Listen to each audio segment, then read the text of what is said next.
Meus irmãos, boa noite. Que o Senhor possa nos abençoar na noite de hoje.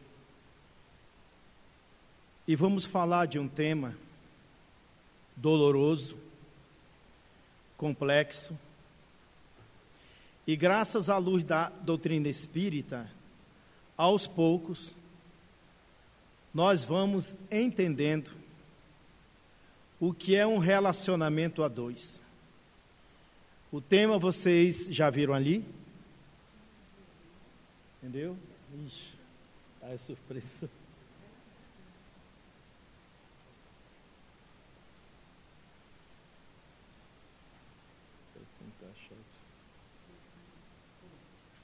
Tá.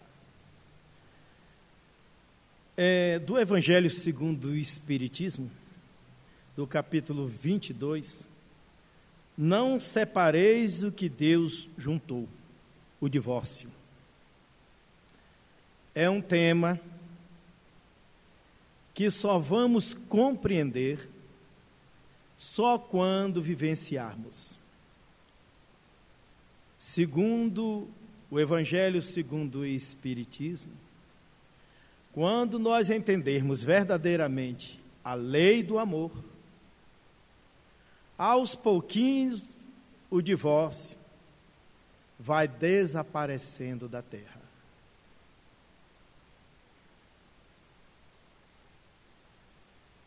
Juntamos aqui alguns aspectos para que possamos então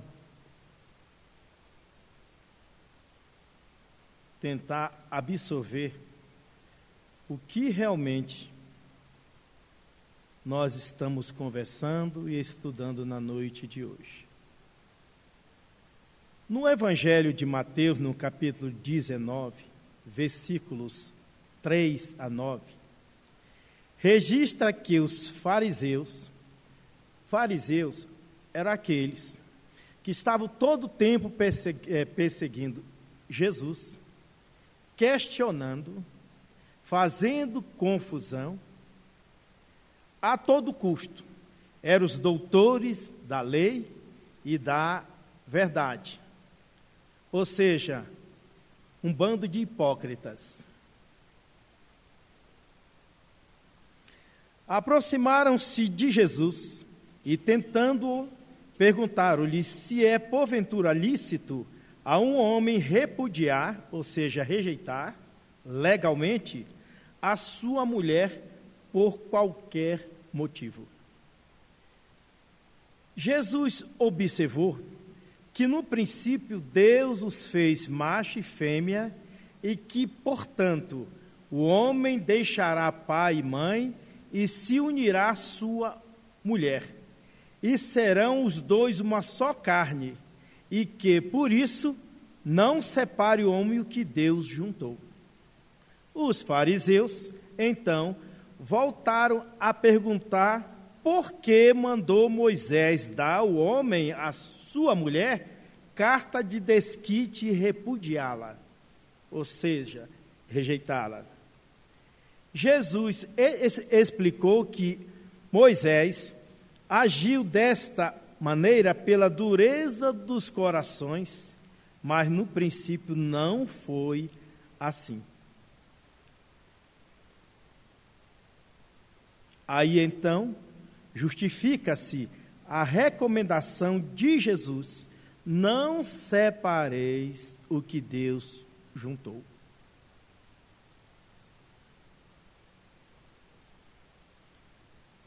É necessário o divórcio na terra.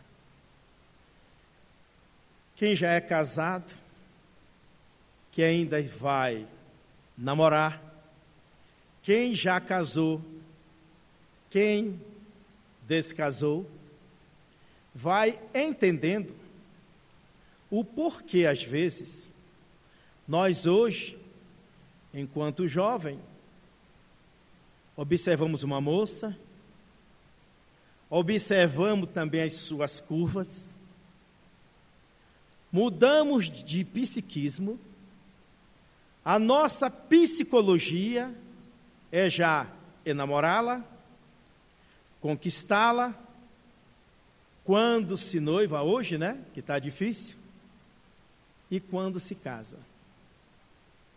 Mas por que, com o tempo, esses valores de sensualidade, de interesses, vão diminuindo? O rapaz que se vestia toda noite para ir ao seu encontro, ela que passava 2 horas na frente do espelho para então ser bem vista, porque agora, com a convivência, isso não ocorre mais. Ninguém se une por acaso. Mesmo que você venha se relacionar com várias pessoas, mas o divórcio é simplesmente um adiar de compromissos. Aquela história de você ir ao tribunal, se separar, achar que está aliviado dele ou dela, não. Apenas você protelou o teu relacionamento para que mais tarde vai haver o reencontro. No Evangelho está bem claro. É necessário que a gente se reconcilie com os nossos adversários, porque os maiores, segundo Jesus, estariam dentro de casa, numa roupagem de esposa, de esposo, de filha, de amigos, de irmãos, de tio, de tia. Todos estariam reunidos para o acerto de contas. Porque depois que passasse a animosidade, estaria então a convivência do amor recíproco. É por isso que Allan Kardec é muito bem claro quando pergunta então aos espíritos a respeito da falta da simpatia entre os seres que vão aos poucos se relacionando. Pergunta então ele, na questão 940 do livro dos Espíritos: a falta de simpatia entre os seres destinados a viver juntos não é igualmente uma fonte de sofrimentos, tanto mais amarga quanto envenenada toda a existência? Aí vem os espíritos respondendo: muito amarga, de fato. Mas é uma dessas infelicidades de que, na maioria das vezes, sois a primeira causa. Em primeiro lugar, as vossas leis são erradas, pois acreditais que Deus vos obriga a viver com aqueles que vos desagradam. Depois, nessas uniões, procurais quase sempre mais a satisfação do vosso orgulho e da vossa ambição do que a felicidade de uma afeição mútua, e sofreis então a consequência dos vossos preconceitos.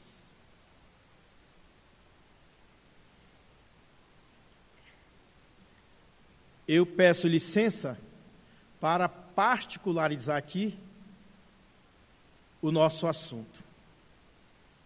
Por exemplo, eu me relacionei com uma moça, convivi apenas 5 anos.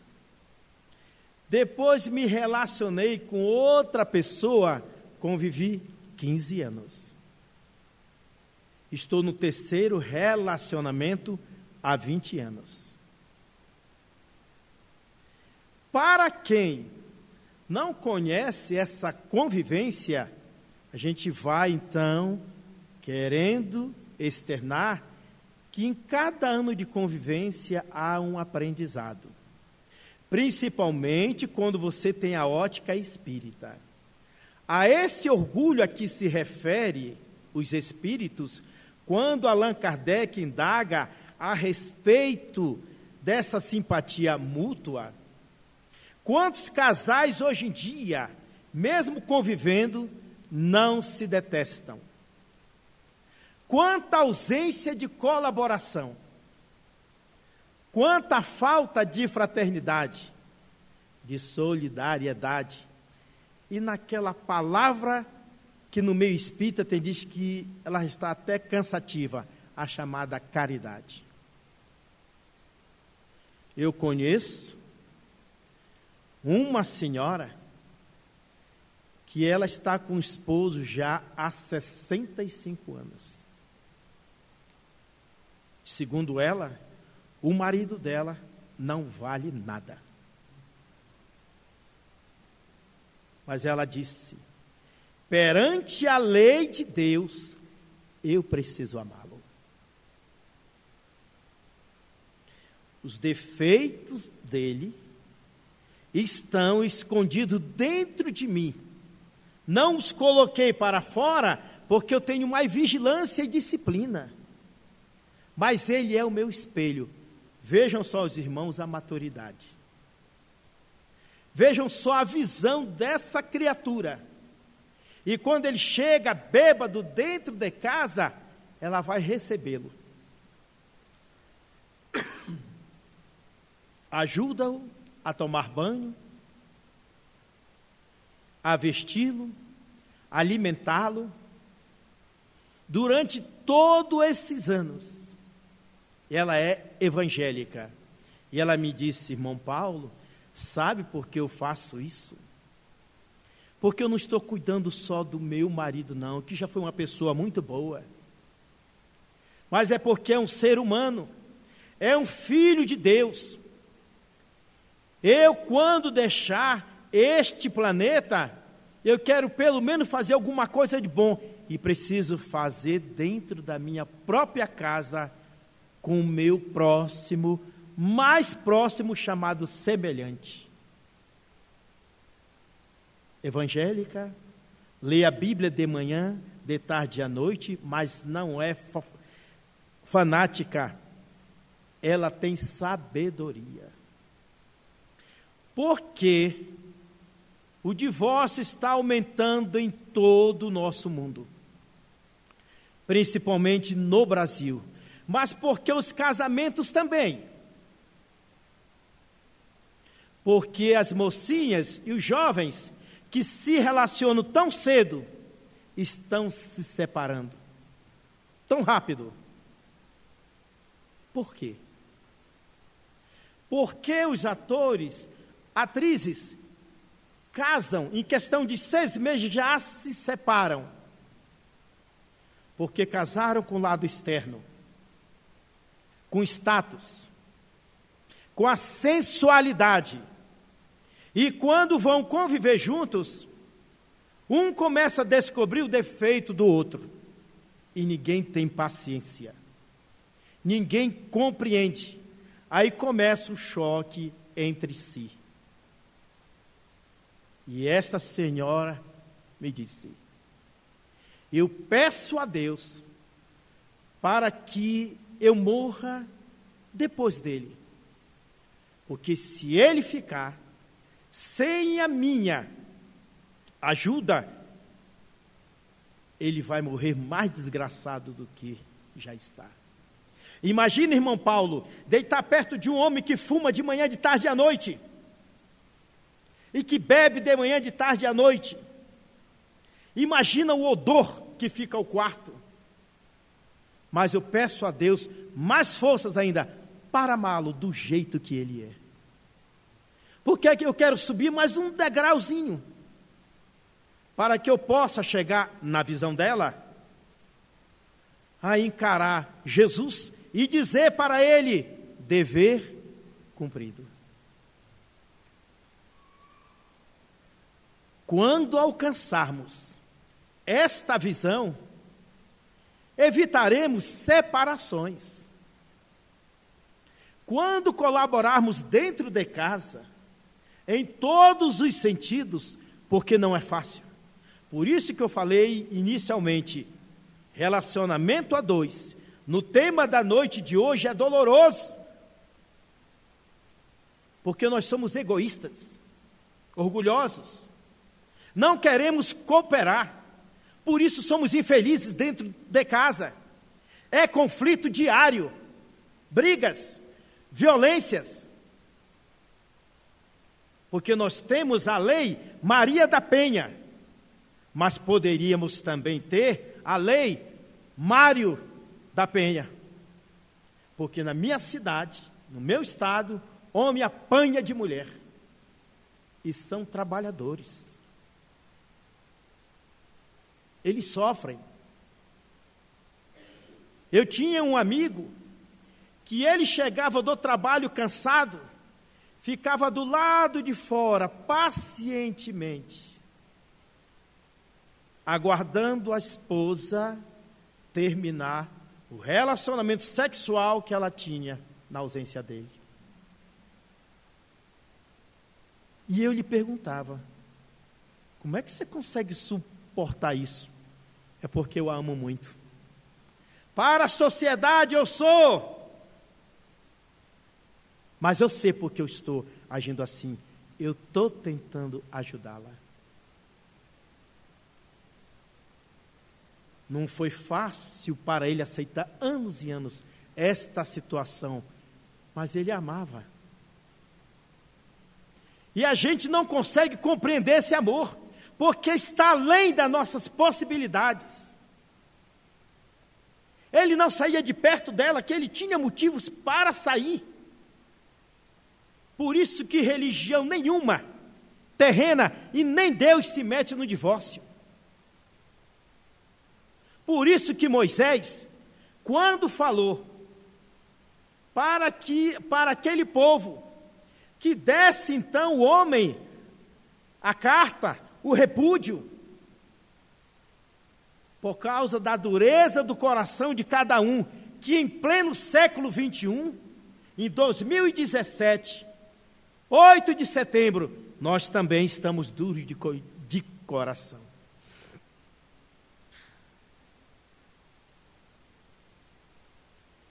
Sem ofender aqui ninguém, porque numa palestra como essa que levei em determinado centro, teve uma confusão mais tarde entre a esposa e o esposo. Por quê? Porque a colaboração entre o casal tem que ser recíproca, como fala aqui os espíritos.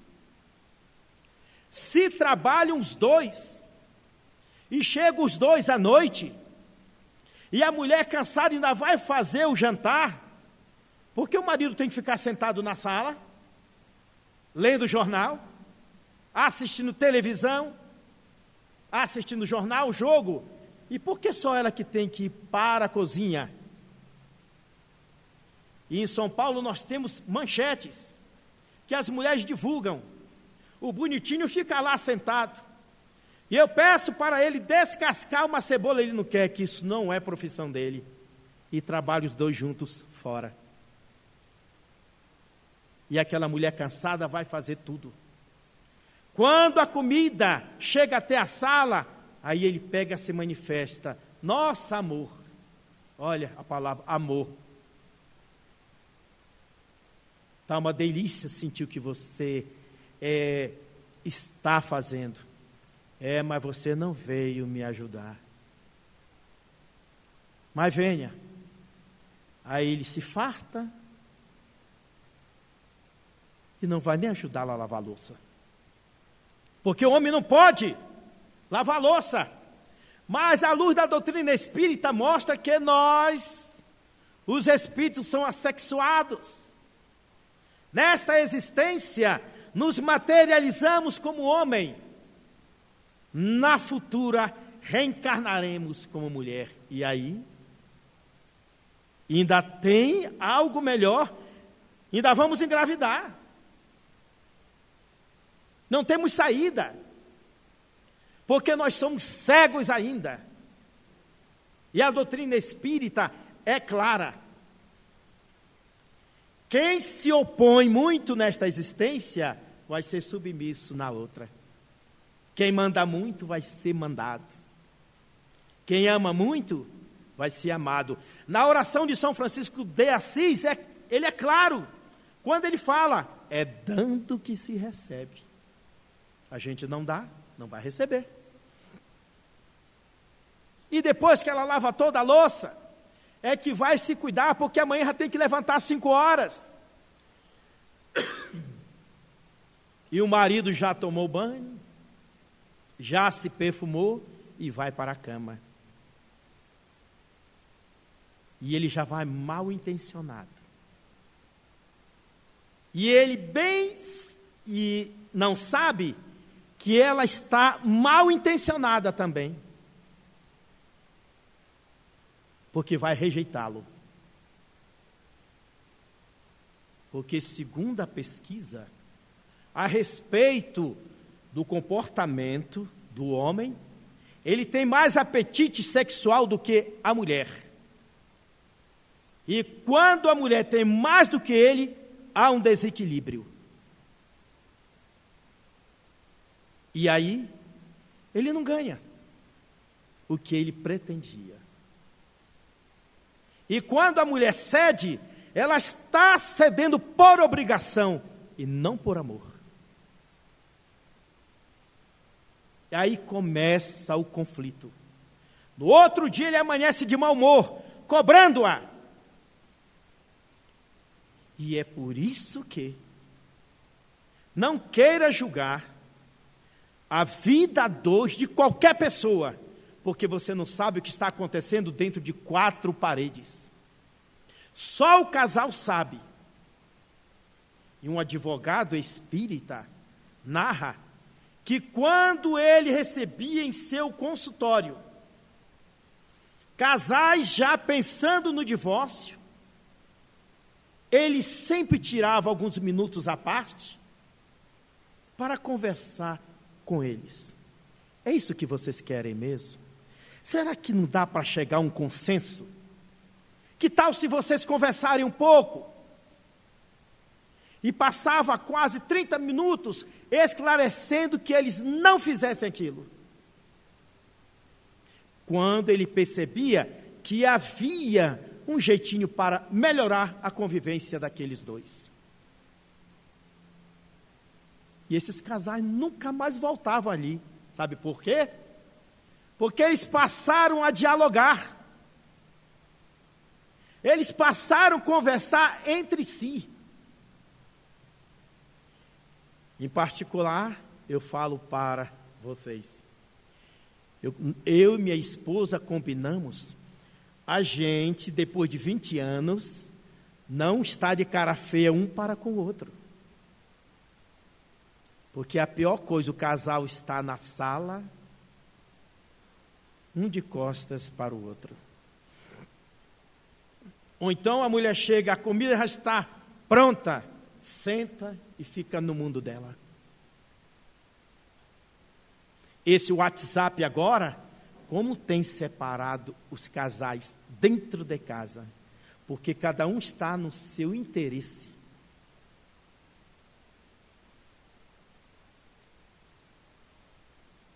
Conversando com a minha esposa, tem dia que a casa só falta cair. Que essa história de dizer, eu sou espírita, sou calmo, não brigo, paciente, tudo isso é conversa. Porque nós temos que assumir o que realmente nós somos. Usar outra roupa para vir para a casa espírita não dá certo. Você tem que vir com a sua roupa natural de todos os dias. Porque você engana os teus amigos, mas os desencarnados estão aí te observando e sorrindo, devido ao excesso da tua hipocrisia, da tua falsidade. Eu vou usar um termo da tua cara de pau. E aí, quando a gente entra em choque lá em casa, porque o orgulho está afloradíssimo, para quem já passou por essa experiência e passa e vai passar, não é fácil você se concentrar, relaxar, se humilhar um pouquinho, se tornar humilde um pouquinho e chegar até ela. Vamos voltar à normalidade.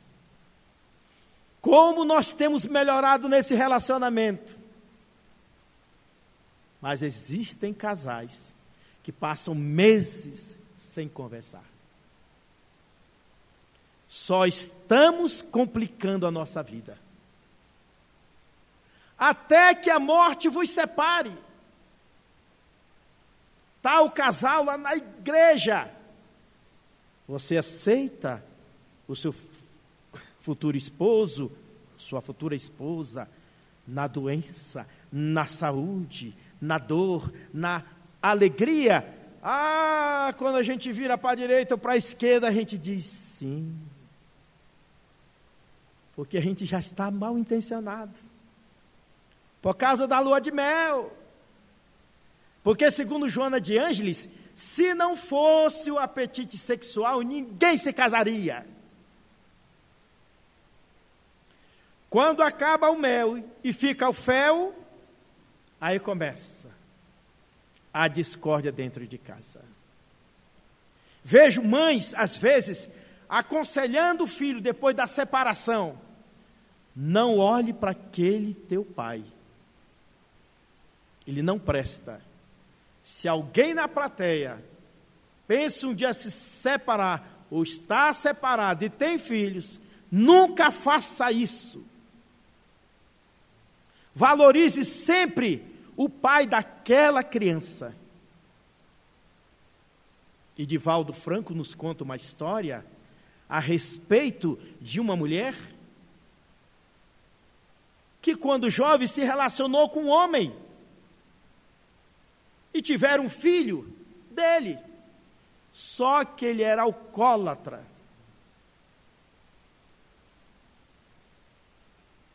Era viciado. E fugiu dele com aquela criança. A criança foi crescendo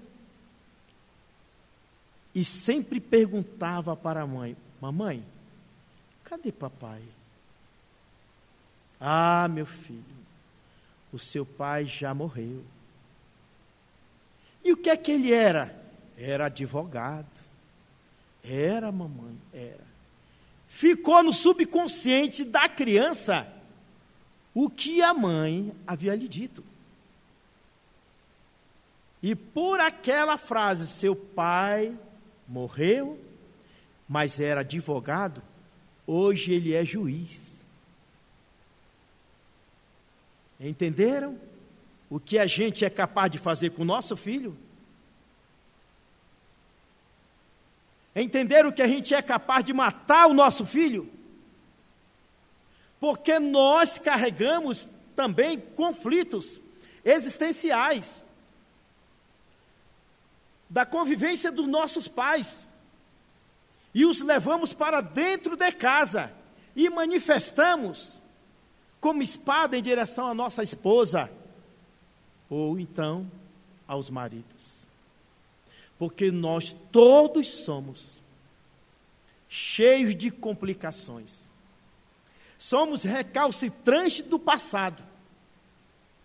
Por isso, quando nós vamos estudando a doutrina espírita, nós vamos então entendendo como realmente é sábio quando estamos lendo: conhecereis a verdade e ela vos libertará.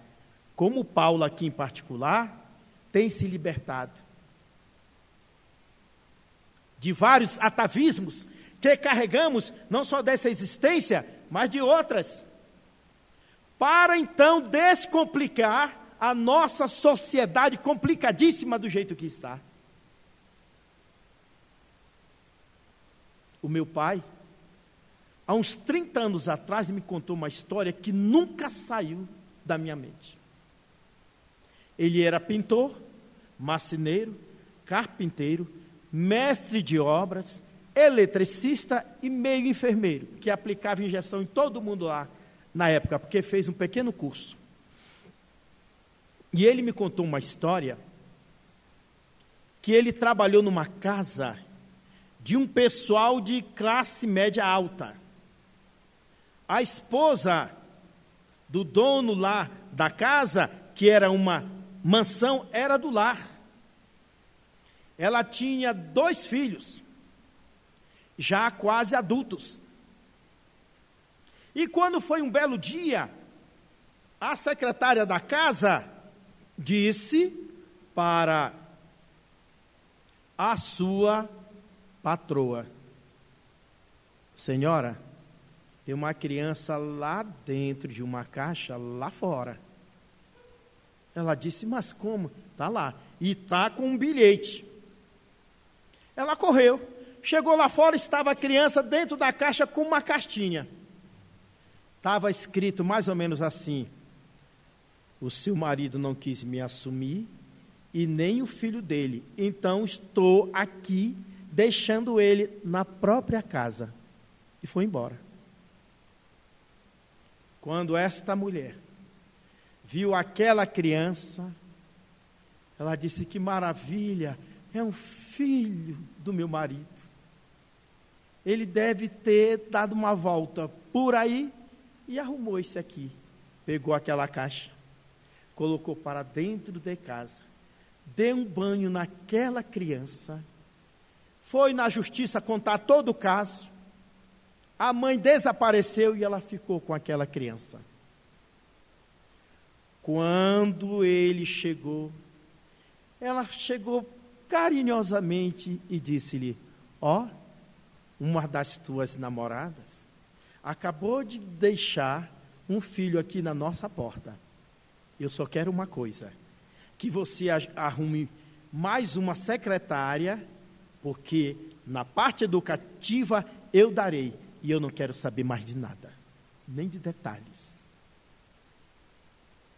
Para a sociedade egoísta, acha um absurdo isso.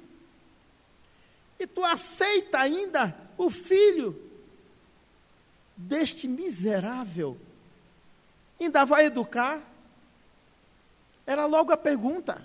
Brigava com ele, quebrava a casa, tudo não. Ela disse, arrume, meu amor, uma secretária, que esse aqui eu vou educar.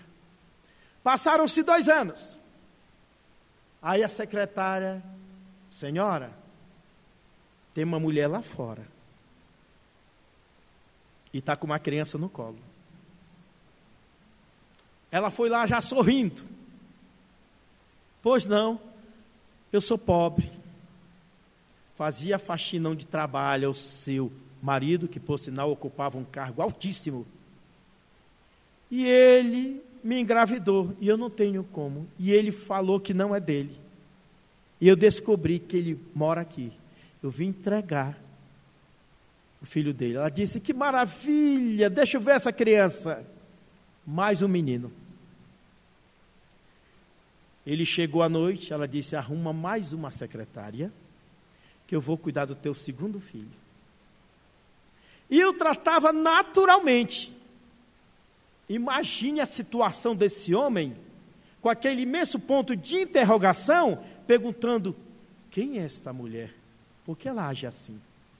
3 anos depois, a secretária deixaram um carrinho de bebê lá fora, senhora, e tem uma criança lá dentro. E ela foi sorrindo de novo. Chegou lá, era mais um filho do esposo dela. Pegou o carrinho, trouxe para dentro. E falou para ele, eu preciso agora da 3ª secretária, que da educação eu cuido. Ah, meus irmãos, ele não suportou e chegou até ela. Por que você está recebendo e tem recebido os meus filhos? Esse assunto eu não quero tratar com você. Vamos levar a nossa vida normalmente, meu querido. Este assunto eu não quero tratar com você. Mais tarde conversaremos. Anos se passaram. E ele teve um câncer de estômago.